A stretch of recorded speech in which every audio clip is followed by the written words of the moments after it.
আরে কাকিমা, আয় টুনিমা, আয় আয় আয়, ভেতরে আয়, ভেতরে আয়। কতদিন পর তোকে দেখলাম রে। কি করছো বলো? অনেকদিন পর এলাম তোমার বাড়িতে। হো হো, ফল খাচ্ছ? এই একটু আপেল খাচ্ছিলাম রে, আজকে একাদশী তো, তাই একটু ফল খাচ্ছিলাম। নে একটা নে তুই। না না না কাকিমা, না না না না, নে নে নে, কিছু হবে না, নে। আর আপেল তুমি খাই না।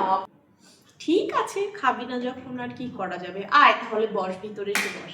আচ্ছা কাকিমা, তোমার উপর আমার একটা অভিযোগ আছে। এই তুমি আমাকে দেখলেই শুধু হাসো কেন গো? তোকে দেখে হাসি কেন, এটা তোর অভিযোগ? শুধুই হাসো, আমি কি জোকার নাকি? ঠিক আছে তাহলে বলি, তোকে দেখে হাসি কেন। তুই হচ্ছিস আমার হাসির কারণ, তুই হচ্ছিস রিমোট। আমি আমি তোমার হাসির রিমোট? বুঝলি? তাহলে তুমি ওই রিমোটটা বন্ধই করে রাখো, কারণ আমি চাই না আমার কারণে তুমি হাসো। না রে, আমাকে ক্ষমা করে দিস, ওই রিমোটের বোতামটা না নষ্ট হয়ে গেছে, তাই তোকে বন্ধ করতে পারবো না, সরি। ও, বন্ধ হয়ে গেছে? তাহলে কি করবে? হাসো শুধু। কখন যাবে কে জানে, যখনই কিছু খেতে বসি তখনই এই মেয়েটা চলে আসে। খাওয়ার সময় যত আশা লাগে এর। অসহ্য একটা। তাহলে আজ আসি কাকিমা, পরে আসবো। ঠিক আছে, আয় আয় আয়, ঠিক আছে ঠিক আছে, আয়।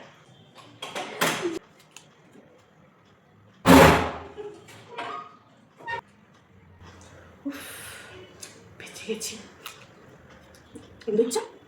বেঁচে গেছি।